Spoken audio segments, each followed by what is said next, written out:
হবে না দেখা, সত্যি বোধহয় আর দেখা হবে না। কেন বলছি? তার কারণ আছে। আজকের এই ভিডিওটা পুরোটা দেখো, সত্যি ভালো লাগবে। কারণ দেখো, দেব শুভশ্রীর গল্প এখন ট্রেন্ড, আর তার ওপরে ধূমকেতু সিনেমা আসছে, তার উপরে একের পর এক ধূমকেতু নিয়ে ইভেন্ট, সেটাই যেন এখন সবাইকে মাতিয়ে রেখেছে। আর তার ওপরে আজকের কিছুক্ষণ আগে ড্রপ হয়েছে একটা সুন্দর মিষ্টি স্যাড সং, অনেক দিন পর অনুপম রায়ের তৈরি করা, ঈশান মৈত্রের গাওয়া। উফ, গানটা সত্যি জবাব নেই বস।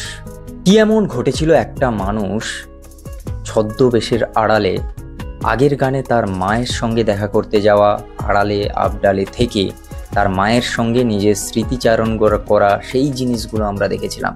আর এই গানের মধ্যে শুভশ্রীর সামনে আসা, তার ওড়নাটা হাতে তুলে দেওয়া, তারপর সেখান থেকে হেসে নিয়ে বেরিয়ে যাওয়া, তারপর একের পর এক ফ্ল্যাশব্যাকের যে বিয়ের সিন বা সিচুয়েশান, পুরো জিনিসটা দেখানো, আর গানের লিরিক্স। সত্যি কথা বলতে এই গানটা, গানে গানে যে গানটা, তার থেকেও কেন জানি না আমার, কিংবা যে দুটো গান আগে হচ্ছে মাকে নিয়ে যে গানটা, দুটো গানের থেকে এই গানটা আরও বেশ ভালো লাগলো। তার কারণ এই গানটা সত্যি ভালো হয়েছে। অনেক দিন পর বাংলা এরকম একটা স্যাড সং পেল। মানে আমি যদি পুরো গানটাকে এক কথায় যদি এটাকে ডেসক্রাইব করতে হয়, তাহলে বলবো জাস্ট ফাটাফাটি। তবে ধূমকেতু নিয়ে যতটুকু গল্প বোঝা গেছে, সত্যি কথা বলতে এটা ইউনিক হতে চলেছে। আর আজকের ডেটে দাঁড়িয়ে সত্যি কথা একটা ইউনিক স্টোরি দেখতে পাবো আমরা।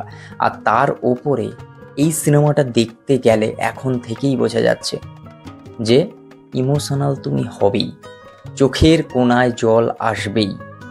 আর তোমার মধ্যে প্রেম ভালোবাসা ওই বিষয়টা যদি বিদ্যমান থাকে, তুমি যদি সেয়ারা মুভি দেখে এরকম ইমোশনাল হতে পারো, তাহলে আমি বলবো ধূমকেতু দেখেও তুমি ইমোশনাল হবেই।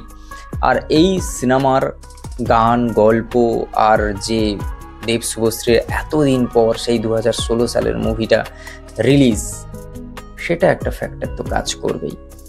দেখা যাক কেমন হয়। এই সিনেমাটা কিছু তো দেবে দর্শককে,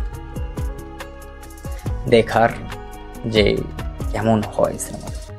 তো চলো, আজকের ভিডিও এই পর্যন্ত। যদি ভালো লাগে like, comment, share and subscribe my YouTube channel. দেখা হচ্ছে খুব তাড়াতাড়ি নতুন একটা ভিডিও।